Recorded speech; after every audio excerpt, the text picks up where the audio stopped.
190 million pound case का फैसला एक बार फिर मौखर कर दिया गया है। 190 मिलियन पाउंड केस का फैसला जो कि आज कभी इम्कान था सुनाए जाने का, वो एक बार फिर मौखर कर दिया गया है।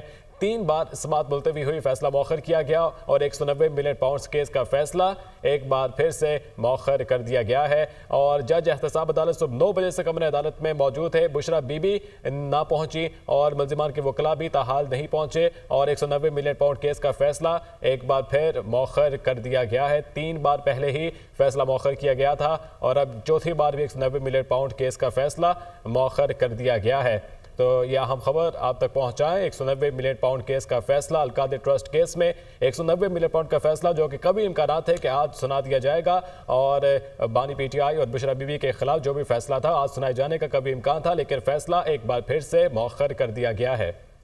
190 मिलियन पाउंड केस का फैसला एक बार फिर मौखर कर दिया गया है। जनवरी 2024 को रेफरेंस के 6 मुल्जिमान मिर्जा शहजाद अकबर और 6 फरहत शहजादी वगैरह को इश्तिहारी करार दिया गया था। Al-Qadir trust 190 million pound reference 1 दिसंबर 2023 को फाइल हुआ और एहतसाब अदालत में ट्रायल 1 साल तक चलता रहा और अब तीसरी बार ये फैसला मौखर कर दिया गया है। 17 दिसंबर को बानी पीटीआई और बुशरा बीबी पर फर्द जुर्म आयद की गई थी।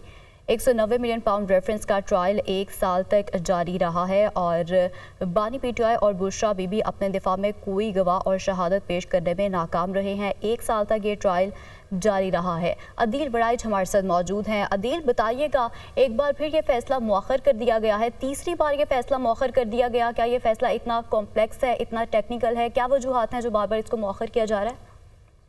देखिए, आज का फैसला मौखर होना वाकई ही ये हैरानकुन है और इसमें खुद जो है वो पाकिस्तान इंसाफ हो, हुकूमत हो, आज ये तवक्को की जा रही थी कि आज ये फैसला हर सूरत इसलिए आ जाएगा क्योंकि इससे पहले जो जज साहब है वो ये जवाब सामने आता रहा कि वो कोर्स पे हैं और फैसला अभी तक तहरीर नहीं हुआ। लेकिन आज के जो अरेंजमेंट्स हम देख रहे थे और जिस तरह से फैसला सुनाने की तैयारी वहां पर थी और जज साहब भी वहां पहुंच गए, तो इसके बावजूद ये फैसला मौखर होना मन खेज है और इसको एक मरतबा फिर 17 जनवरी तक के लिए मुलतवी कर दिया गया है। यानी जो फैसला 23 दिसंबर को आना था ना आ सका, जो फैसला फिर ठीक है, अदील हमारे साथ मौजूद रहिएगा।